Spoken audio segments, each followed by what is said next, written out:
Hello and welcome to a special edition of the Battle Cry. I'm Gaurav Sawant. On Battle Cry, we talk about crybaby Pakistan. Rawalpindi is in tears over a missile test by India. And truly, this missile test is an absolute game changer in this region. Not the first missile test by India, but Pakistan is in panic. The second successful test of India's K-4 submarine-launched ballistic missile has resulted in tremors across the border in Pakistan. And Brigadier Zaheer Kazmi, who's the arms control advisor at the Strategic Plans Division of Pakistan's National Command Authority, he's conceded that India's successful missile test is a massive boost to India's sea-based triad. The Strategic Plans Division of the Pakistan's National Command Authority, incidentally, is in charge of Pakistan's nuclear weapons program. So Pakistan Army's Brigadier Kazmi took to social media platform X to express Pakistan's worst fears, worst nightmare coming true, saying India's nuclear enterprise far exceeds regional needs. According to him, 150 warheads, fizzle stocks for 138 to 213 more Agni 5 intercontinental ballistic missiles, 7,000 plus kilometers range. The upcoming Agni 6. This build-up, according to him, risks an arms race in the Indian Ocean region. Then he says India plans 6 SSBNs and 6 SSNs by 2030s with the S4 class 7,000-ton vessels like the Aridaman nearing operations. The technical mosaic, the tech mosaic, Russian reactors, Akula-derived quieting, the thalassonars influencers, the Western Courts guidance. Pakistan is in fear. Why? Because according to him, it creates a quasi-continuous at-sea deterrent, constant at-sea deterrent. It compresses sanctuaries not just for Pakistan, but according to him, also for China and beyond. Ye dar Pakistan ka, ye dar acha hai, but Pakistan has clearly noticed what it claims is a doctrinal shift in India's stance during Operation Sindoor. So this is what the Pakistani system says from land and air operations during 2016 surgical strikes and 2019 Balakot airstrikes to sea-led coercion in the Arabian Sea with the aircraft carrier battle group deployed with the BrahMos supersonic cruise missiles, armed destroyers, P-8Is, long-range maritime reconnaissance aircraft, all indicators of a strike that still would be kept below the nuclear threshold. And Pakistan doesn't know how to react to this. Pakistan fears India's MIRVs, the hypersonic missiles, the ASATs, all of this indicate Pakistan has nothing, absolutely nothing that can counter this. Even Pakistan's godfather, China, is closely monitoring these developments. India's massive boost to missile capabilities and Pakistan fears are increasing by the minute. We're not saying that. You're watching what Pakistanis are saying. So before we listen in and before we move on, I want you to listen in to Prime Minister Narendra Modi post-Operation Sindoor, where he clearly said that India has successfully called out Pakistan's nuclear bogey. कोई भी nuclear blackmail Bharat नहीं सहेगा। Nuclear blackmail की आड़ में पनप रहे आतंकी ठिकानों पर भारत सटीक और निर्णायक प्रहार करेगा। तीसरा, हम आतंक की सरपरस्त सरकार और आतंक के आकाओं को अलग अलग नहीं देखेंगे। Pakistan में ये डर अच्छा है. This fear and this panic tells you two things. Pakistan knows it's borne the brunt of Indian Army and Air Force during Operation Sindoor, but Pakistan is apprehensive about the capabilities of the Indian Navy. Let's talk more about the capabilities of the Indian Navy that Pakistan fears. And joining me on this Battle Cry special broadcast are three specialists who know the pitch and the role of naval modernization and Pakistan's fears. I want to welcome on this broadcast Vice Admiral Sanjay Mahendru, former Deputy Chief of Naval Staff and the first CEO of INS Arihant, and for close to a decade. Commodore Praveen Rajpal, again, is a former submariner, and Sandeep Unnithan, senior journalist, my colleague, who's been tracking developments so closely, especially on India's nuclear triad. Admiral Mahendru, welcome. Your reading of Pakistan's panic over the K-4 missile test from INS Arihant. Is Pakistan in panic, sir, because its entire sea denial doctrine actually falls flat with India's enhanced capabilities? Certainly, Gaurav, we set out with a very clear nuclear doctrine, which sets out uh, a minimum credible deterrence and assured retaliation. Now, an assured sea-based deterrence means of retaliation. Whatever the enemy may throw at you, we can absorb that and we will get back to the adversary with equal and punitive action. So, this development of the test of K-4 has enhanced the range. We already had the capability in the B-05 in the Arihant. The range was limited. Now, with the same capability, we have enhanced the reach.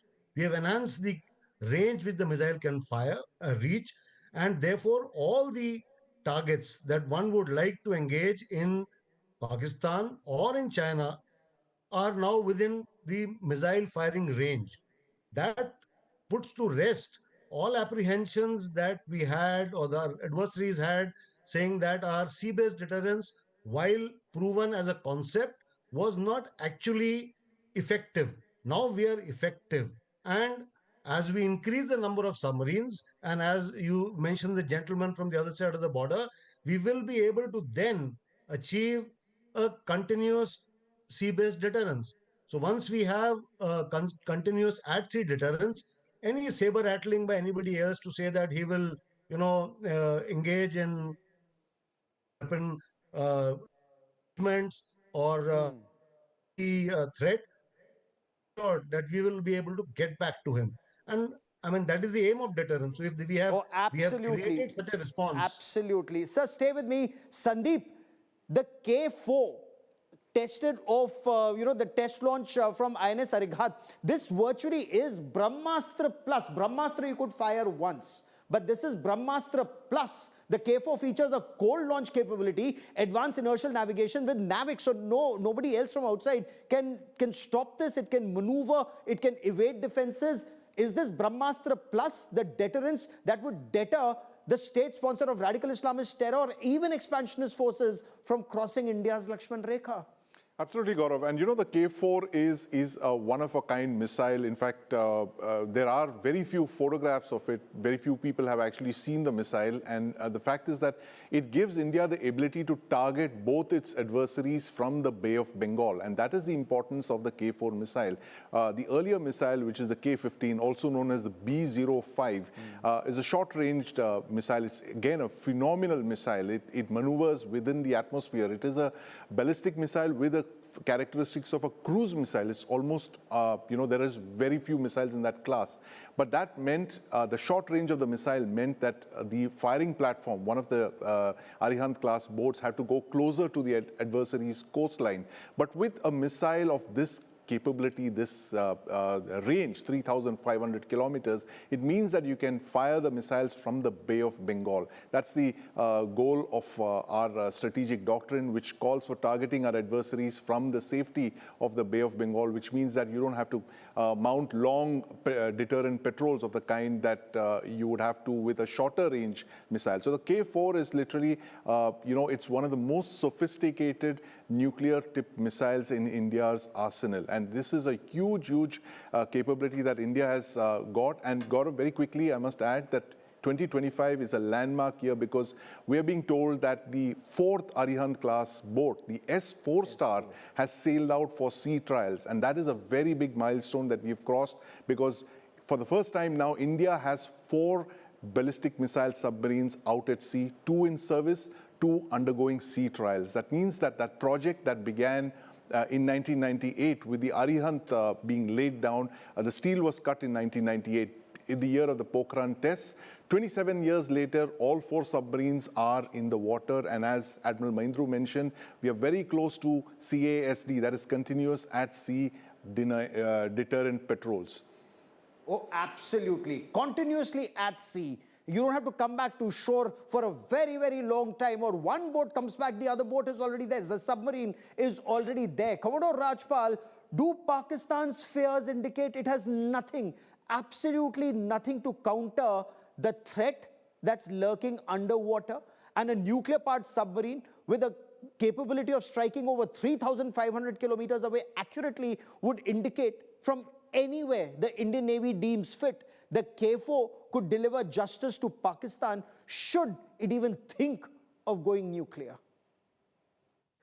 Yeah, Gaurav, absolutely what Admiral Mahendru said earlier or Mr. Sandeep Unnithan said, I just agree to those things in a sense that Brigadier Kazmi, being the advisor to the National Command Authority, probably I assume the highest authority there for the nuclear weapons, if he's rattled, I think we have managed to, put the fear of death into their minds. He has a lot of reasons to worry about it now, in the sense that unless they commit a blunder, unless they improve their ways and methods and means, they are going to get it back at our time and our choosing and from our own backyard. Now with the K-4 operationalized, I mean, we had a test last year also, and now a few days ago when we tested it, I presume the missile is fully proven now and is operationalized to be put on the vessels where it is meant to go. And once the vessel sails out of the eastern seaboard, nobody knows where it is gone and where it will strike from. So both our adversaries, the one on the western coast and on the northern borders, have a lot to worry about it. Very interesting. You should mention that's not just the adversary on the western side, but also on our northern borders. Admiral Mahendru, would you see this as a game changer for India in the Indian Ocean region? Does Pakistan's fear stem from the fact that the range and accuracy means that India is second to none in Asia, not even to Pakistan's godfather, China? Absolutely, Gaurav. Two important things, like I mentioned, reach, and you mentioned the capability for enhanced inertial navigation. Uh, and like Sandeep mentioned, if we are able to launch and engage all possible targets from within the northern part of the Bay of Bengal, then our problem of reaching out, going into the South China Sea or going into the Arabian Sea is solved. We don't need to do that. So now we've got a weapon which, if I move across to the Arabian Sea, I can engage many more targets, actually, many more. I mean, actually, the entire Pakistan gets covered from the Bay of Bengal itself. I really don't need to go anywhere more. And for that reason, this is a game changer. For that reason, it is a game changer because the length of the patrol reduces drastically. You don't have to go all the way across to the to the Arabian Sea Arabian to Sea. commence your patrol. You get out of your harbor, find a convenient place, a deep water which is convenient to you, and you are there on patrol. Whatever the orders which come to the submarine from the Nuclear Command Authority can be therefore executed without any great fear. Now, for an adversary to come into the Bay of Bengal is going to be a challenge because we are very strong there. We've got the Eastern Naval Command there. We've got our own submarines. We've got anti-submarine weapons, ships, platforms, everything. So, in a way, we are able to protect our assets and engage all the targets that we want to. So, in that way, certainly I would endorse and agree that it is a game changer. Commodore Rajpal, there are some analysts in Pakistan, there are experts in Pakistan who are labeling the K-4 test from INS Arihant as a red flag. Now, they claim it completely destabilizes or at least risks destabilizing the region by exceeding India's defensive needs. So, why do you think Pakistan is so rattled right now? Well, they have a reason to be rattled. They don't have a similar weapon system or a weapon delivery system. And they are ages away from getting such a thing. They are presently getting only a conventional submarine, I think 7 or 8 of them from China. I'm sorry, 4 from China now. These are conventional boats. To deliver a weapon like what we have developed or our scientists, DRDO has developed, they need a proper vessel for it, which they do not have, nor are they anywhere close to getting it. So obviously they are rattled by it. And as I said earlier, unless they improve their, ways and means of dealing with our country, they are going to get it. But their worry, they should have, but then we have a very matured political and military leadership wherein with the no first use doctrine that we follow, as Admiral also said, we will never be using it at the first instance, and we have called their bluff during the Op Sindoor also after the Pahalgam, when they kept on saber rattling, but then we called their bluff. But we never used the weapon, and we are not going to use it. We have a policy, and we will follow that policy. Okay. Sandeep, India says, and by and large, India has followed that very effectively. We have a stated no first use policy. But now Pakistan says there is strategic ambiguity that's coming in that. And these analysts in Pakistan also fear that our missile development is not just Pakistan-centric. According to them, maybe not even China-centric. India has bigger plans. Now, is that Pakistan's fear that it's trying to create this fear-mongering amongst the West? Is there a realization in Pakistan, especially post Galwan in 2020 and Operation Sindoor, that India's modernization marks a paradigm shift in how we respond to expansionist forces in the region and to a state sponsor of radical Islamist terror, but others needn't fear India? Absolutely, Gaurav. And, you know, we are in a very dire predicament, as in we share borders with two nuclear-armed countries which are in a collusive relationship to the west and to the north. And our entire focus of our entire deterrence, nuclear deterrence, is directed at these two countries.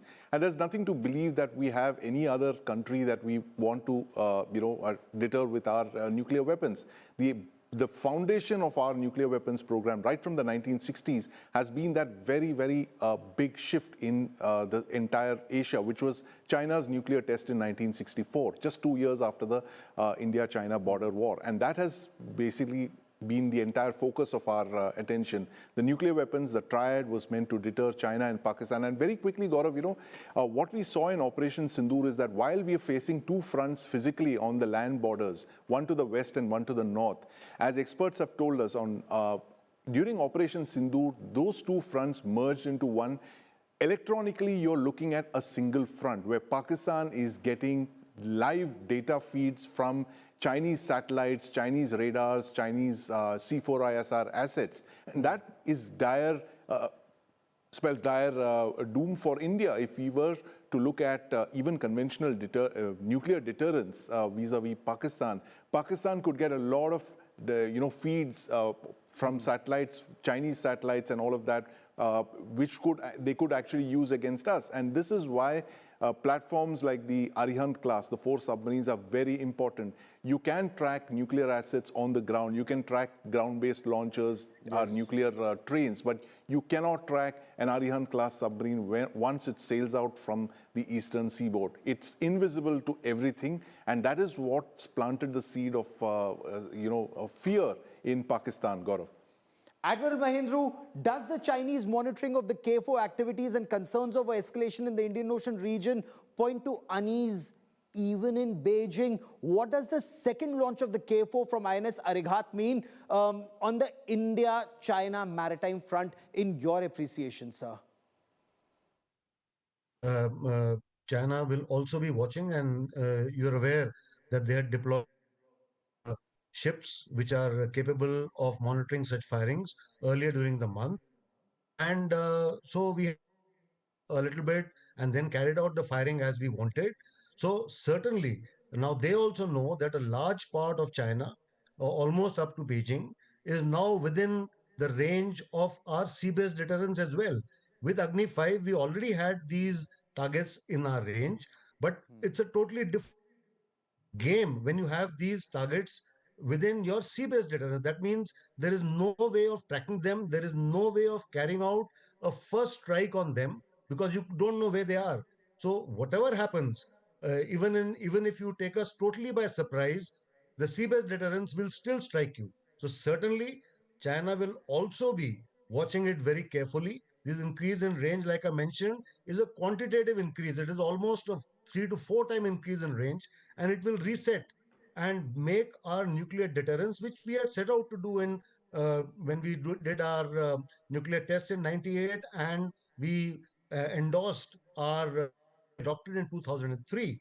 That is what we had set out to do, and what in 2003 and 2026, we have finally established the triad in its completeness. This is, of course, a missile of deterrence. It's not to be used, but Pakistan just knows that if push comes to shove, then there will be no Pakistan should it misbehave with India beyond a point and even think of going nuclear. I want to thank all my guests, Admiral Mahendru and Commodore Rajpal and Sandeep, for joining me. And this is completely in keeping line with the Indian civilizational philosophy, the Bharatiya philosophy and Sanskriti, where even Sri Ram said, Vinay na manat jaladi jad, bhai teen din beat, bole sakop ram tab, bhai bin hoye na preet. You know, when the ocean didn't give way for Lord Ram to cross over into Sri Lanka to bring back Mata Sita, he then pulled out his bow and arrow, and the sea just came and stood in silence with hands folded. And that is where Goswami Tulsidas in Ramcharitmanas says, there is no respect without fear. And it's very clear. India's enemies, India's adversaries must fear India. That is where respect comes from. That is all I have for you on this Battle Cry special broadcast. Have a wonderful 2026, and many thanks for watching.